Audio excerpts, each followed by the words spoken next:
Friends, ladies and gentlemen, at this time we are going to begin the funeral services for Sue Pinsky-Gardner. If you have a cell phone or a pager, I would ask for you to please take a moment to turn it off or place it in the silent mode. And officiating today's services will be Rabbi Paul Cohn, Rabbi Rachel Heaps, and Cantor Emerita Amy Zussman.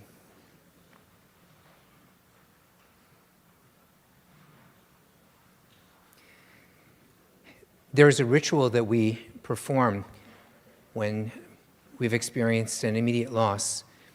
The ritual is called kriya. The Hebrew word literally means a tearing. It comes to us from the Torah, from the book of Genesis, when our ancestor Jacob was told that his son Joseph had been killed. Jacob tore the clothing that he was wearing. It was a sign of grief and sadness, to be sure, but also a sign of the confusion and sometimes even the anger that we feel when someone that we love is taken from our midst. The Kriya ribbon, which we use today, also serves as an outward sign to those who will meet in the coming days that indeed there has been a tear in the fabric of our lives. And so without saying a word, people will see the ribbon and know how to respond accordingly.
Sue Pinsky-Gardner loved to bring people together. Any excuse for a party, the drop of a hat, she was there. There was a theme, there was food, there was a lot of laughter. And although the reason that we have gathered is tremendously sad, we're filled with grief, at the same time, I have to imagine Susie would be really happy to see everybody here this morning and would want us to celebrate her life and not to dwell on her passing, but to share the memories, the stories, the light and the laughter, and to do so enthusiastically, because that's the way Susie approached life, with tremendous enthusiasm. I also know that she would have been very happy that there was no cap on the number of people who could be present this morning, as there might have been in previous celebrations where she needed to be told, you can't invite everybody, you can't have everybody, you just can't. And how pleased that she would be to see the women in the family wearing the brooches that she so loved, that were themed to holidays and life, and of course the scarves as well, that she had for each and every holiday, each and every occasion. Susie loved life, and we celebrate her love and her life this morning in paying tribute to this wonderful, enthusiastic, kind, and generous person.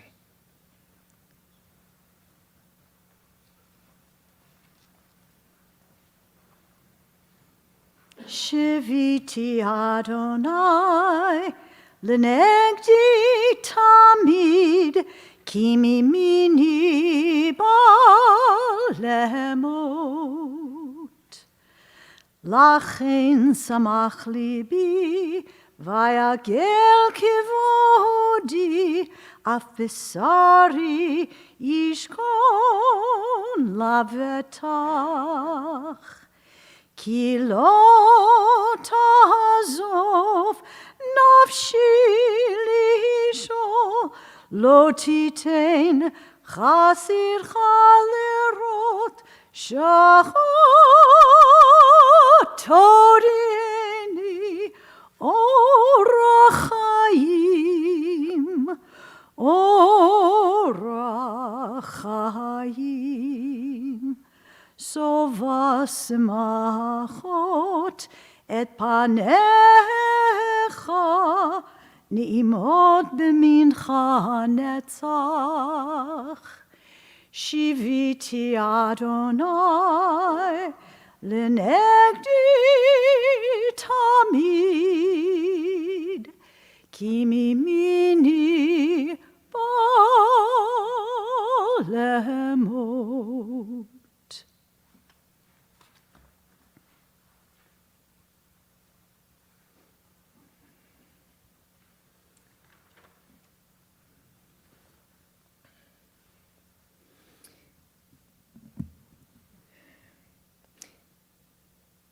Susie never made a secret of what was important to her, of being kind and being generous and loving the people that were in your life and collecting and holding on to friends and being with them in the good times as well as the difficult times. That was so important to her. And as I was thinking about the qualities that Susie possessed, I was drawn to a poem that I've shared before that I think so beautifully, if she were to leave us specific words, that these would be her words. The poem is called Epitaph and was written by Merritt Malloy, and many of you may be familiar with it. When I die, give what's left of me away to children and old men that wait to die. And if you need to cry, cry for your brother walking the street beside you. And when you need me, put your arms around anyone and give them what you need to give to me. I want to leave you something better than words or sounds. Look for me in the people I've known and loved. And if you cannot give me away, at least let me live on your eyes and not on your mind. You can love me most by letting hands touch hands, by letting bodies touch bodies, and by letting go of children that need to be free. Love doesn't die, people do. So when all that's left of me is love, give me away.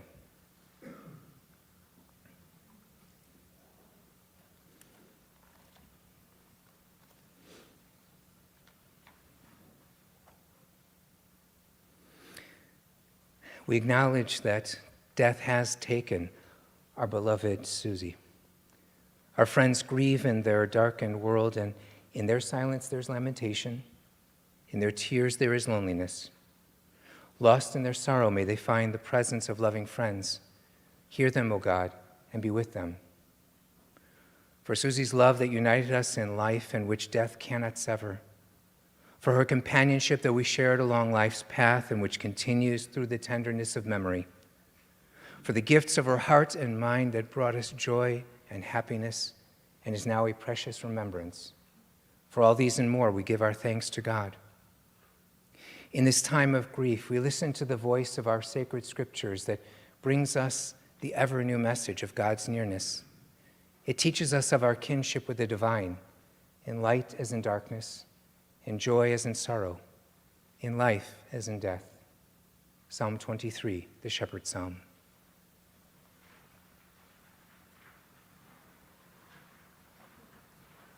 Adonai roi lo echsor, bino deshe yarbitzeni, al me menuchot, al me menuchot, ינעלני.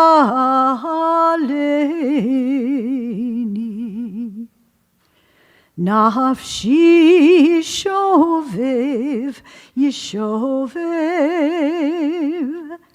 ינחני במעגלי צדק, ינחני במעגלי צדק, למען שמו. Gam ki elech beget samavet lo irara ki ata imadi shivtecha umishantecha hema yenachamuni. Taharoch lefanai, lefanai, shulchan neged zorerai, dishanta vashem eroshi, kosi revaya. Achtov chesed yirtifuni koyemei chayai vishavti beveit Adonai leorech Yamim.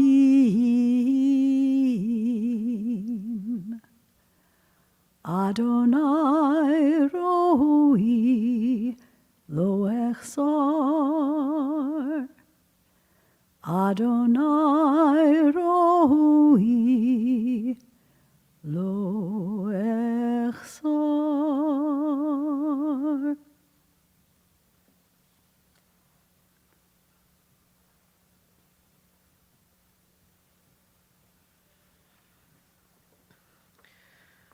On the inside of our pamphlets, we read the translation of the 23rd Psalm together. The Lord is my shepherd, I shall not want. He maketh me to lie down in green pastures.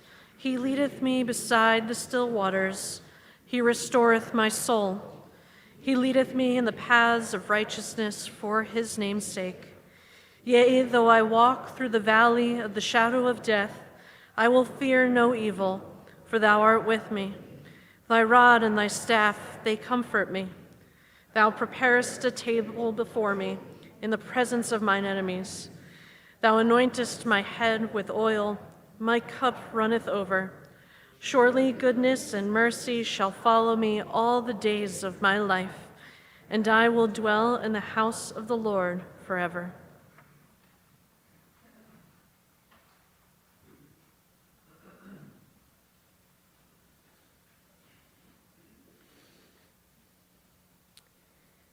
When Shabbat begins this evening, around many tables, blessings will be offered. The blessing over the candles that mark the beginning of Shabbat, the blessing, the kiddush over the wine, the motzi, the blessing over the challah, the special loaf of bread baked in honor of Shabbat and that carries through the meal itself. And there are also opportunities to bless those around the table. Husbands to bless their wives, wives to bless their husbands, parents to bless their children, blessing for guests at the table. And the words that are given to a husband to recite over his wife, the words of blessing, come to us from the book of Proverbs, and separately this section is known as Eshet Chayil, the woman of valor. And truly, Sue Pinsky-Gardner was a woman of valor. A woman of valor who can find. She is more precious than fine pearls. Her husband trusts in her, and so he lacks nothing. She does him good, never harm all the days of her life. She perceives that her labor is rewarding. Her candle burns on into the night. She reaches out to those in need and extends her hands to the poor.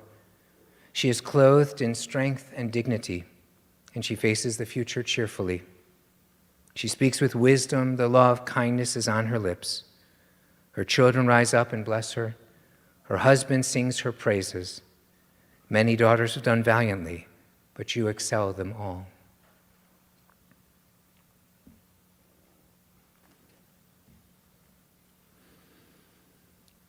In his sorrow, Job cried out, Adonai natan v'Adonai lakach, yehi shem Adonai mevorach. God has given and God has taken away. Blessed be the name of God. An ancient people, we are well acquainted with grief in the valley of shadows. Death and sorrow are not strangers to us, yet the centuries have taught us that a good name endures beyond the grave, and that there is strength in faith. With Job we say, Adonai Natan, God, you have given. You gave us a loved one, Sue Pinsky-Gardner. For all that was good and enduring in her life, we offer the deepest thanks of our hearts. Adonai Lakach, God, you have taken away. We pray for the strength to turn our broken hearts into an altar of trust before which we acknowledge your sovereignty and your love, as we now say, Yehi Shem Adonai Mevarach. Blessed be the name of God, now and forever. Amen. We invite you to take these next few moments to call forward the cherished memories that you have of Susie's life and how her love touched each of our hearts in this moment of silent reflection.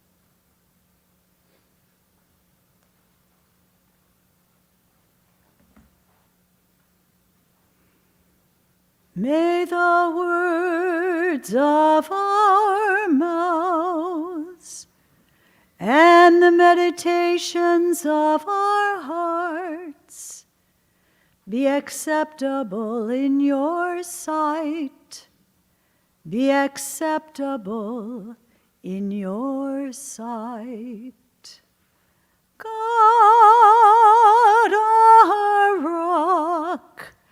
our rock and our Redeemer, God, our rock and our Redeemer.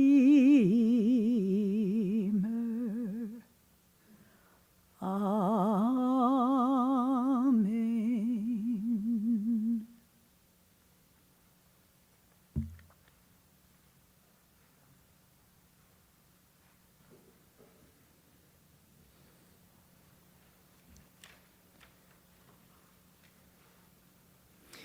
We know that words that come from the heart go straight to the heart.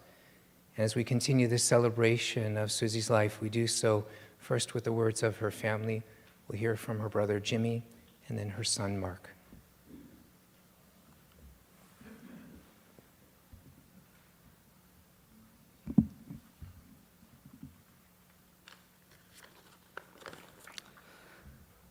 Diane and I were fortunate enough to have spent time the entire Thanksgiving weekend with Susie and Phil at their home in Highland Park.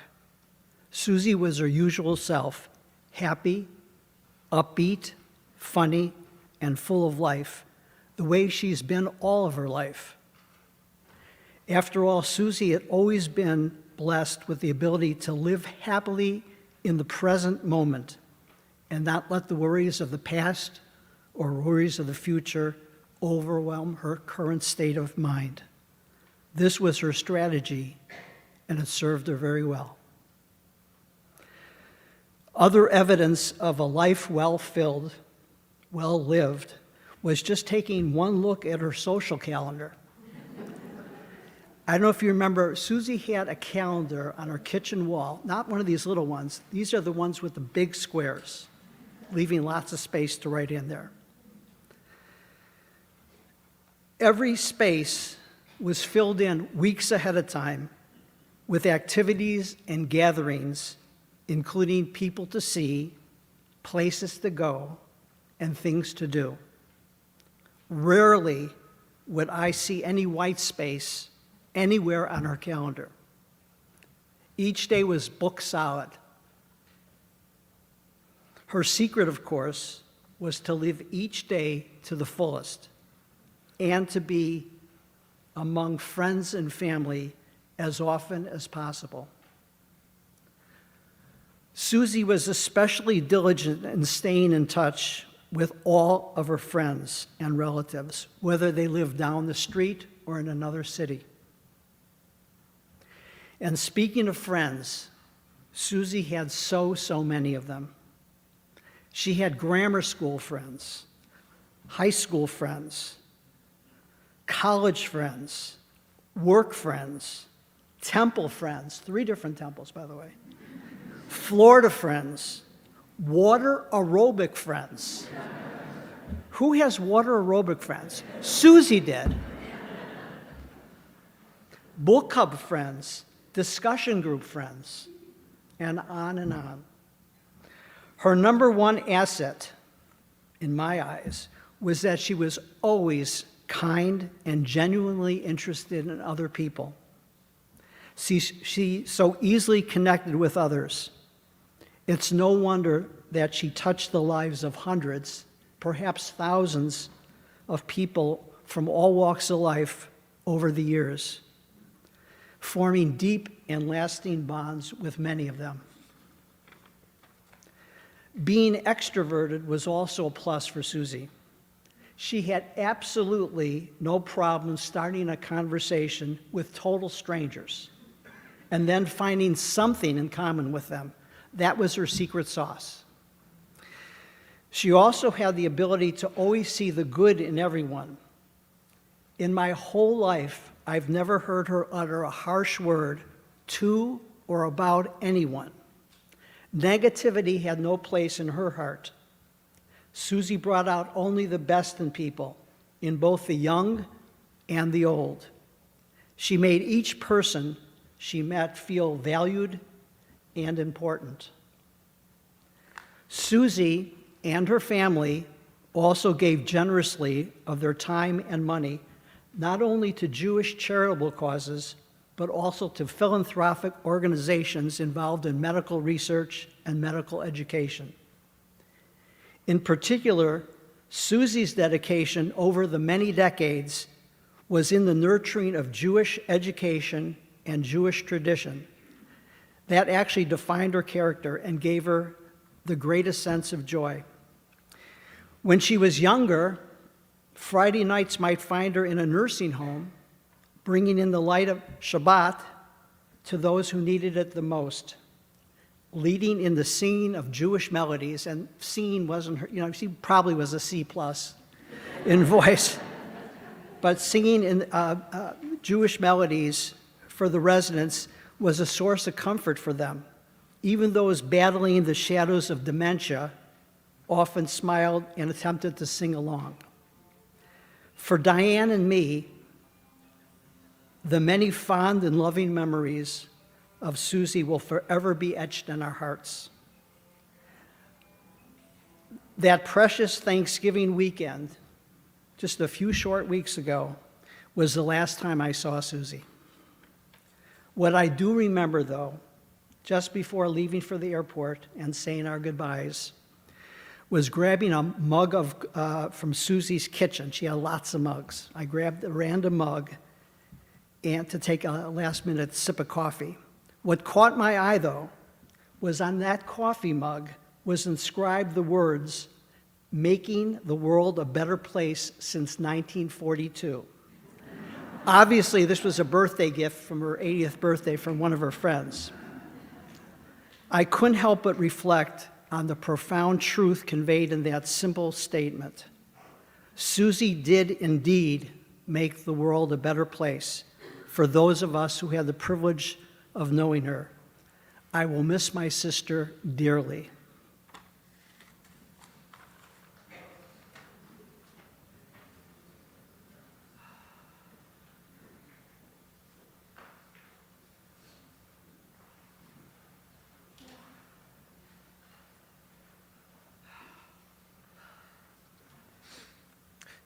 You're going to notice some similar themes here.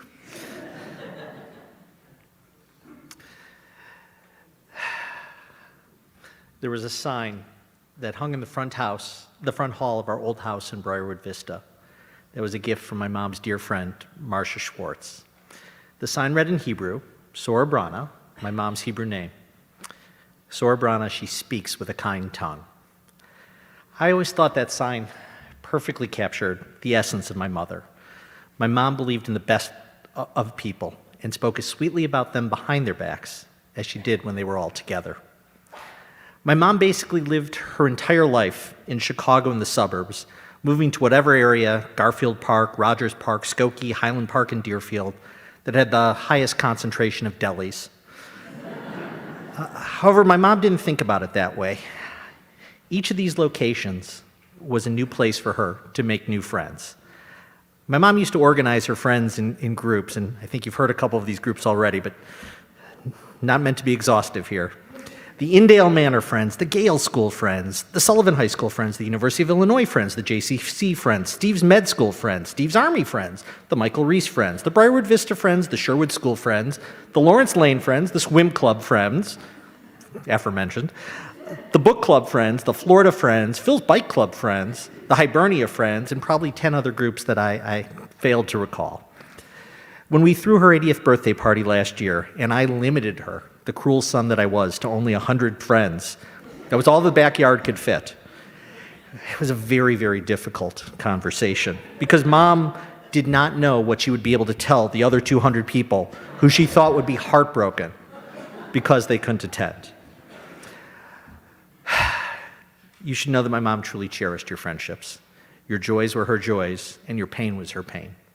My mom loved nothing more than talking on the phone to her 100 closest friends, virtually every day.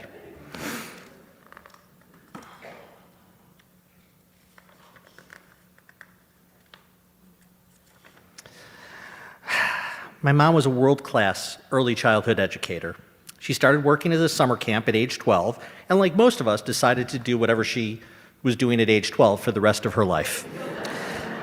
She taught moms and tots at the Jewish Community Center and other Jewish organizations around town for more than 50 years.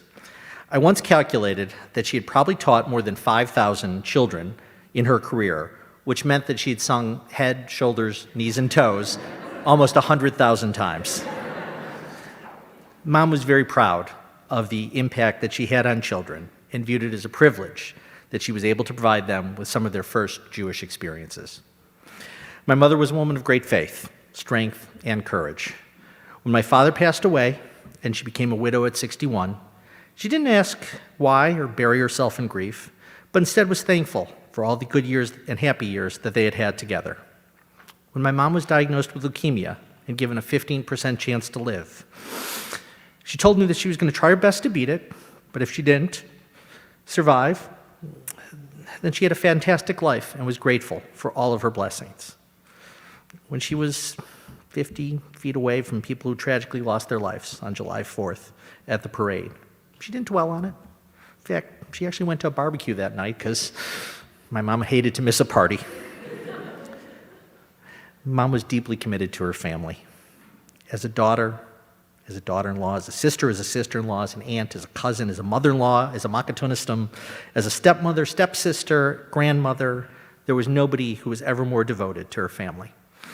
She never forgot a birthday, never forgot an anniversary, and absolutely never forgot a yahrzeit. Her sister-in-laws and her makatonistum were some of her very best friends in the world, and a week did not go by that she didn't speak to each and every one of them. Mom was deeply devoted to her own mother, my Grandma Bibi, who she worshiped and admired. They spoke every day, and Mom learned her positive outlook on life and her somewhat questionable cooking skills from my Grandma Bibi. Mom was a tremendous daughter-in-law also to my Grandma Louise, the first daughter that she ever had in a home with 3 boys, and took wonderful care of her over many, many decades. It was an absolute joy to see my mom together with my Uncle Jibby, watch them tease each other, sing together, somewhat unfortunately at times, vacation together, and talk about their lives together. As adults, they lived a mile apart in Florida, and he and Diane took wonderful care of Mom and my dad and Phil. Mom was the best grandmother for her 5 grandchildren: Emma, Rebecca, Josh, Jane, and Sophie. Despite a very, very busy social life, she rarely missed a baseball game, soccer game, school play, dance recital, swim meet. They all love staying at Grandma's house, digging in her jewelry box, playing dress up in her closet, swimming in her pool in Florida. Although her 5 grandchildren are all very, very accomplished, what she was most proud about is that they've grown into outstanding adults who are thoughtful and kind, share a sense of humor, and understand the importance of family. My mom was married to my dad for 38 years, and they passionately loved each other. They traveled together, they laughed together, they supported each other, they enjoyed theater together, volunteered together, built a home together, and raised 2 children together who were always the center of their lives. Although there were occasional fights about a checkbook that my mom could never correctly balance, they cared deeply for one another, and Mom took wonderful care of my dad when he got sick and died at too young of an age. However, Mom was lucky enough not to just have one happy marriage, but 2. When my mom told my Grandma Louise, my father's mom, that she was going to marry Dr. Philip Gardner, Grandma Louise told her that some Jewish girls spend their whole life trying to marry one doctor, and Susie was able to marry 2. Phil and Mom have been married for almost 18 years and spent virtually every minute of the day together. Phil, you've been a wonderful companion, listener, largely because you couldn't get a word in, caregiver to my mother, and I cannot be more grateful to have you and your family and your friends in our lives. Thank you for everything you've done for my mother and our family. As a mom, there was no better one for me and my sister. It is a bit of a cheat code to have an early childhood educator as a mom. Every day of our childhood was filled with picnics and field trips, games, and songs. She welcomed our friends into our home, usually with popcorn and powdered drink mix, because she would never have spent money for high C, and made everyone feel special. She instilled in her children a wonderful sense of self-confidence, arguably a little too much, a love of laughter, and a commitment to philanthropy and serving our community. My sister was wise enough last year to work with my mom on putting together a book of the stories of her life. And this book has given us great comfort in the past week as we've been reading it to her by her bedside. I want to read you a quote from my mom, talking about her own mom, but then in a lot of ways about herself. My mom would say she was like her mom in terms of her personality and her optimistic nature at looking in the world. My mom would say about herself, "I always look on the bright side, and I'm able to compartmentalize when the bad stuff comes along." She was always told that she was born under a lucky star, and good things would happen for her, and she always believed those to be true. My mom said I'm almost 80 now, and so I would consider that I've lived a full and good life. I did not know how life would evolve, but I'm satisfied that this is how it was supposed to be. Mom, you filled the world with laughter. Mom, you filled the world with laughter, with joy, with compassion, with love, and although we will miss you dearly, your memory will always be for a blessing. Love you, Mom.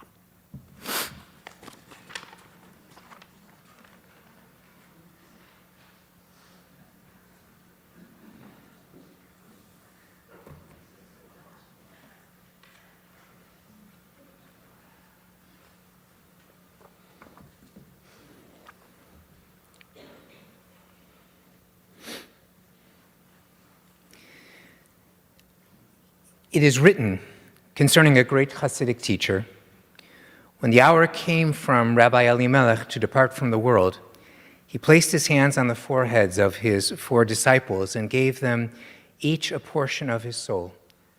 To the seer of Lublin, he gave the light of his eyes. To the Maggid of Kozinitz, he gave his heart. To Rabbi Mendel of Prustik, he gave his mind, and to Rabbi Abt, he gave the power of the tongue. What a beautiful story. So to live that when we die, there will be a light in our eyes worth someone's guarding, a heart worth someone's remembering, a mind worth recalling, and a tongue whose wisdom death does not still. This was Sue.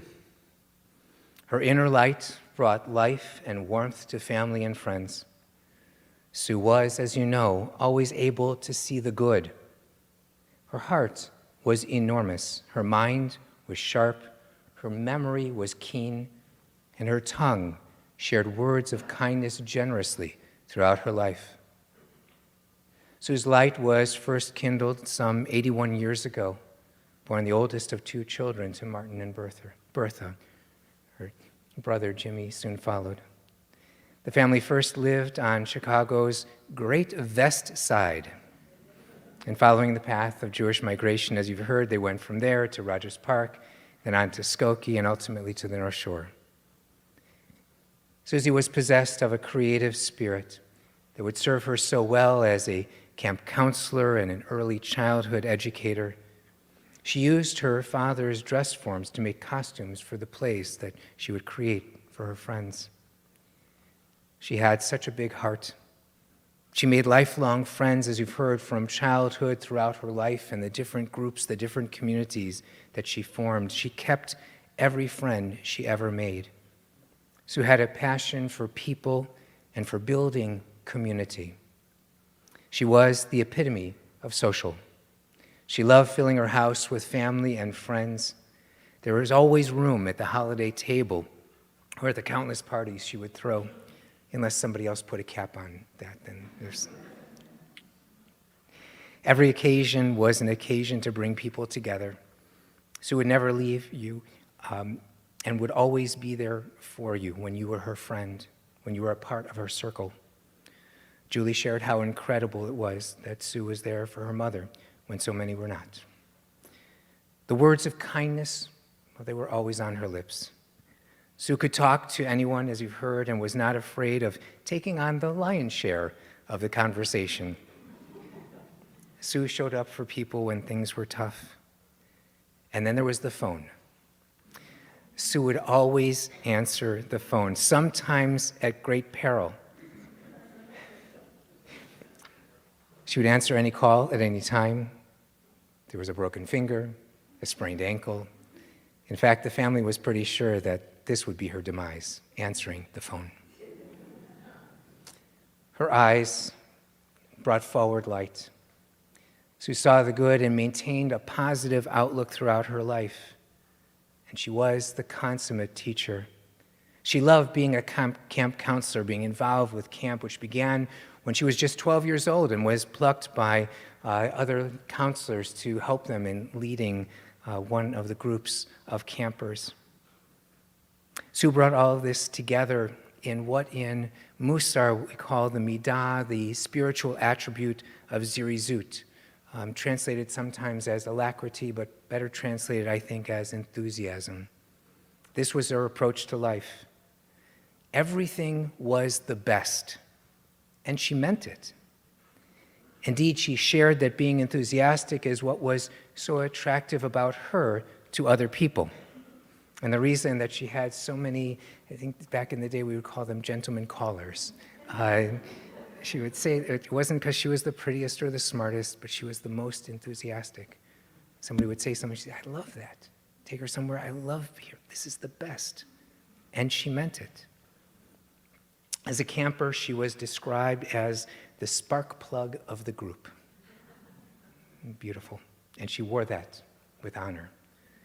Soon after graduating from the University of Illinois as a recreation major, Sue and Stephen were fixed up on a blind date, again through a camp connection. First was a phone call during the Academy Awards, as it was, that led to a date that led to Sue clearing her calendar of other dates. They were soon married and shared, as you've heard, 38 years of life and love until Stephen's untimely passing. Their love brought Mark and Lisa into the world, and she was, as you've heard, an amazing mother. Very hands-on. You heard about picnics and field trips and projects and songs. Their home was the center of activity for the neighborhood. She wanted to make everything fun and that everything was a learning opportunity. Old and young felt Sue's warm and welcoming embrace. Lisa shared that there were always room for her friends that she brought home from college at the Thanksgiving table and other celebrations. She thrived on this energy, Susie did. The more people, the more joy. Sue loved to entertain. And Sue could not be embarrassed by anything. She would break out in song.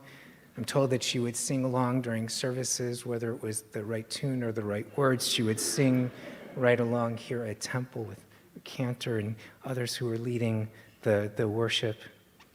They were members of Jeremiah for 45 years. Sue lived with enthusiasm. The family enjoyed traveling often to wherever Stephen had a conference.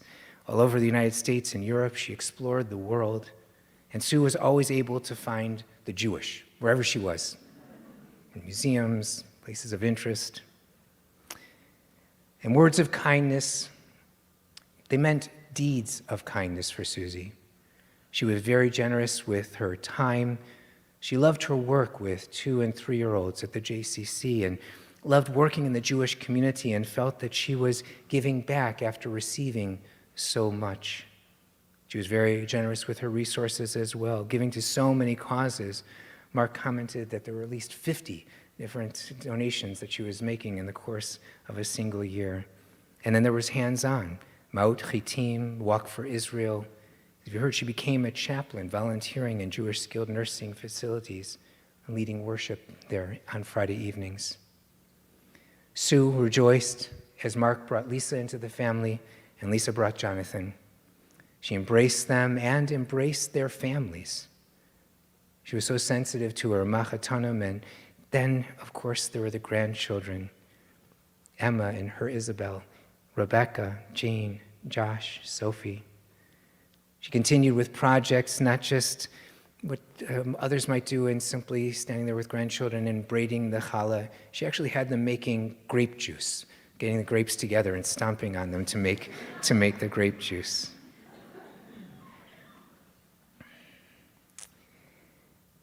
She spoke and maintained connections with each of her grandchildren at least once a week. Everything was an opportunity for fun and adventure. As you heard, some are blessed to find love once in a lifetime. Sue was blessed to find love twice. Phil and Adrian, Sue and Stephen were friends for many decades. They used to go out together, even travel together. When each lost their spouses, their friendship blossomed into something more. Phil asked Sue out, first to Northbrook Court for a meal at Stir Crazy, and then a movie, then a trip to Milwaukee for an art show. Sue brought a picnic, of course. They became a couple very quickly, as they had already been dear friends. No surprise that their wedding had to be capped at 200 people. She was not entirely happy about that. She wanted to include everyone. The same was true with her 80th birthday party. Her circle of friends is enormous. The community that Sue built. Phil and Sue shared a wonderful relationship.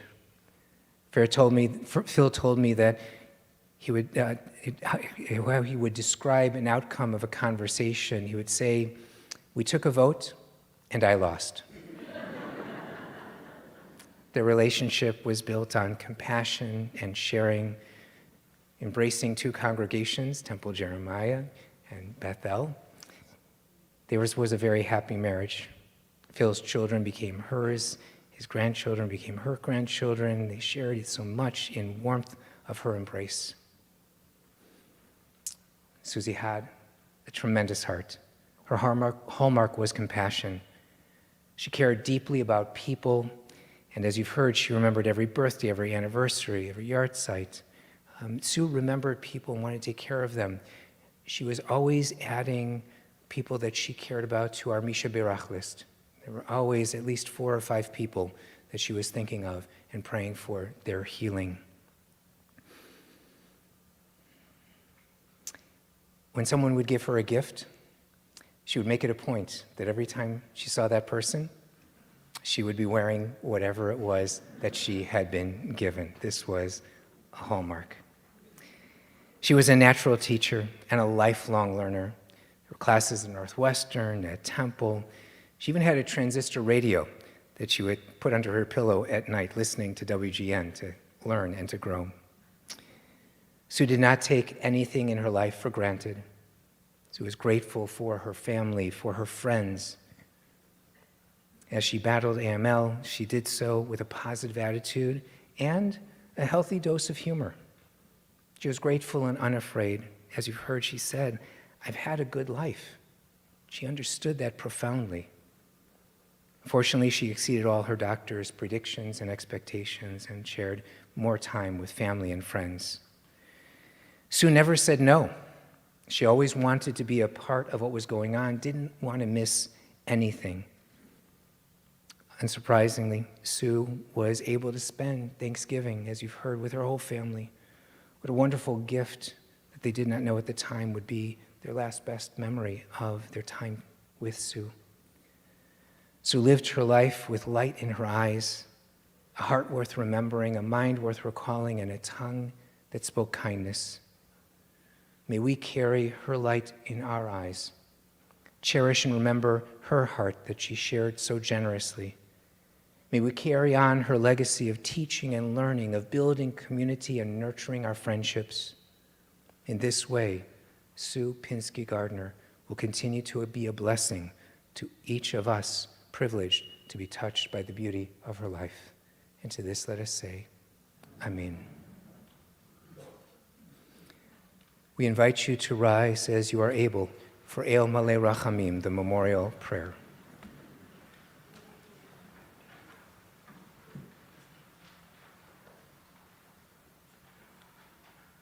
El Malei Rachamim, Shochein Bamromim, Hamtzei Menucha Nechana, Tachat Kanfei HaShechina, Im Kedoshim Utorim, Kizohar Haraki HaMasirim, Et Nishmat Sarah Brina, Bat Mordechai Bracha, Shahalcha Leolama, Bal HaRachamim, Yastireha B'Seter Kenafav Leolamim, Vitzror HaChaim Et Nishmata, Adonai Hu, Nachalata, V'tanuach b'shalom amishkava v'nomar Amen.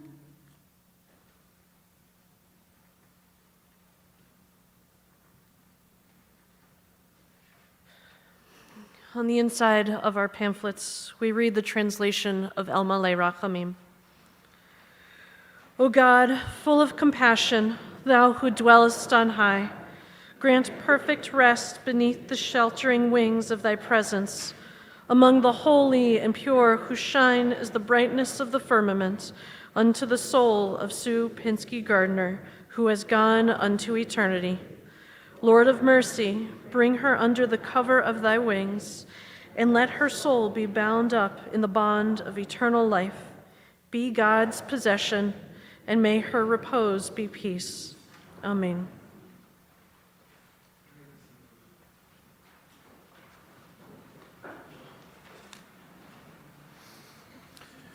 Friends, this concludes the services here at the synagogue. The interment and burial services will continue at Memorial Park Cemetery in Skokie. For those of you traveling with us in the funeral procession to the cemetery, please do keep the following safety precautions in mind. Please make sure that your bright headlights and your four-way hazard flashers are on at all times. Please obtain an orange funeral safety sticker for your windshield, and we will be providing several, but not every car in the procession, with a magnetic orange flag to be placed on top of your car. Please do travel as close as safety permits to the car in front of you to avoid any gaps in our procession. For your own safety and security, I would suggest not speaking or texting while driving to the cemetery and the funeral procession. As we make our way through the various intersections, if the car in front of you goes through the intersection, even if the light does change, please do proceed with caution. Feel free to use your horn liberally and make every effort to follow the car in front of you as we safely and carefully make our way from here to Memorial Park Cemetery. The family will be together for Shiva at the Pinsky residence at 1080 Meadowbrook Lane in Deerfield, and they'll be together today following the interment until 5 p.m., Saturday night from 5 until 9, and Sunday from 11 until 3. The family has also requested that any memorial contributions in her memory to the JCC of Chicago. That information is available in the service folder that you should have received when you entered the sanctuary today.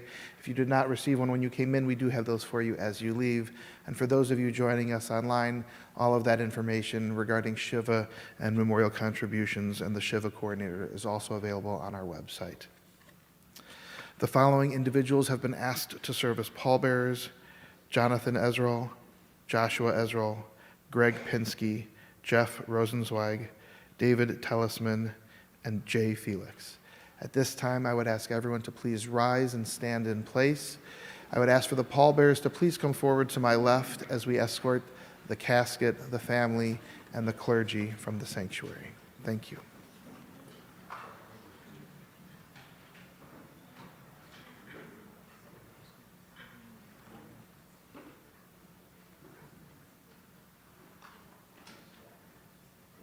Adonai roi lo echzor bino deshe yarbitzeni al menuchot